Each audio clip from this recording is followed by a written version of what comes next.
15x minus 16y plus 19z cubed. We're asked to factor this trinomial here.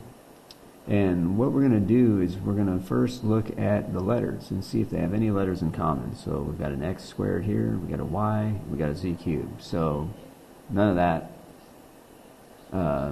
is in common. So next we want to look at the numbers. Okay, well we got a 15, we got a minus 16, and we got a plus 19. Now, do those share any common factor besides, 1? And the answer is no, they don't.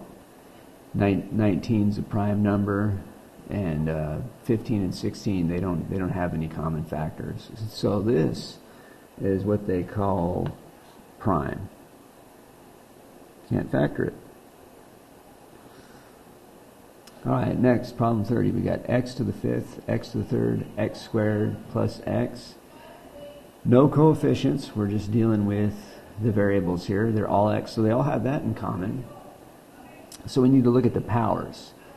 We've got an x to the fifth, x to the third, x squared, and x. What do they all have at least one of? Well, they all have at least one x. So that's going to be the greatest common factor. That's what we're going to factor out. So we'll take an x out here and then divide everything in here by x, right? So x to the fifth divided by x is x to the fourth.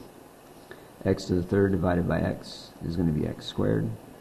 X squared divided by x is just x. And then finally, x divided by x is 1. Alright, last one I'm going to do. I got 6x times y minus z minus 7 times y minus z. What do these two terms have in common? Well, what they have in common is the y minus z.